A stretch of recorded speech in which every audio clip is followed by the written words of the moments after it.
Hi, I'm Ali from Cotswold House Photography, and thanks very much for the positive feedback we received on the last video about macro photography. We're here today to give you 3 more macro tips. So the first one I want to talk about is composition. So don't forget about composition just because you're working really close up to your subject.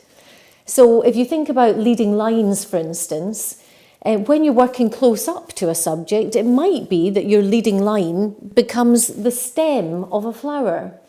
Or if you're working so close up that the flower is filling the frame, your leading line might become the edge of a petal or a stamen of a flower. Then another rule you might want to think about is the rule of thirds. And with the rule of thirds in photography, we usually look to put our subject matter over the crossover points of the grid. Now, when you're working close up to a subject, that subject might be filling the frame. But what you might want to do is make sure the focal point is still on the crossover points of the grid. So don't forget about the rules of composition when you're doing your macro photography. The second point I want to talk about is to do with manual focus. In the last video, we talked about the fact that you tend to manually focus with macro photography much more than you use autofocus.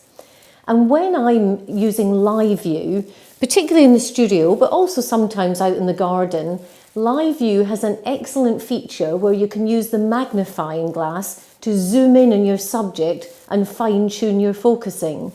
So I'm in live view at the moment.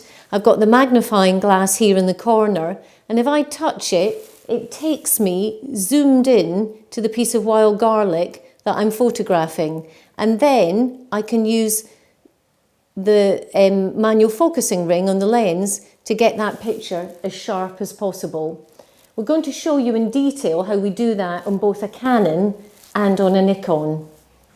Right, so this is the Canon 760D with the Sigma 105mm macro lens on it that we talked about in the last video. And I've worked with a number of Canons recently with my clients, and all the most recent models have the live view function working in this way. So we have our subject, the wild garlic, and we want to manually focus. And what we can do is actually use this magnifying glass, and by touching it a couple of times, it takes us right into the subject, and then I can use the focusing ring just to get that little flower absolutely sharp. And when I'm happy I've got that completely sharp, I can zoom back out and then take the shot by touching the screen as well.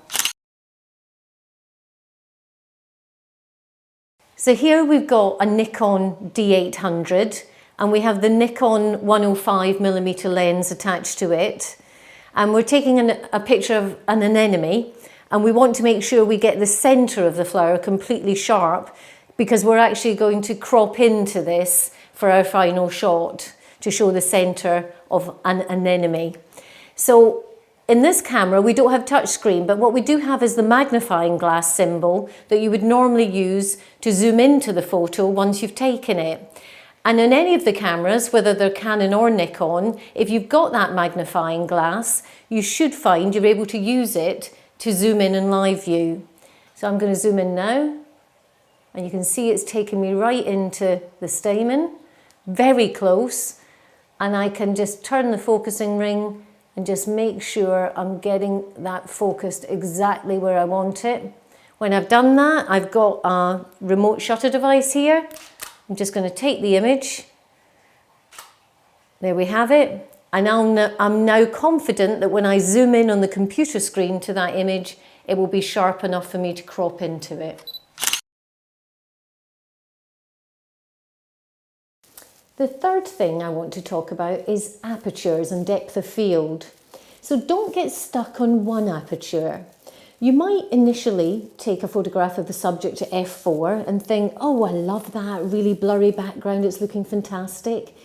But why not try a couple of different apertures while you've got the shot set up? So maybe have one f5.6, maybe f8, maybe even f11. Then when you go back to the computer to process your images, you've got some choices. And you might discover that actually the one you like is not the one you started off with. And that's particularly pertinent when you're out in the garden and the sun's in a particular location. There's nothing worse than getting your shot maybe at f4, coming into the house, processing your image, thinking, I wish I'd taken that at f11.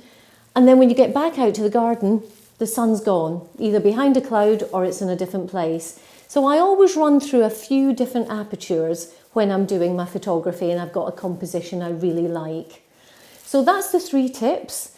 We want you to think about your composition, think about things like rule of thirds and leading lines. We want you to do your manual focusing and think about using live view and that zoom function.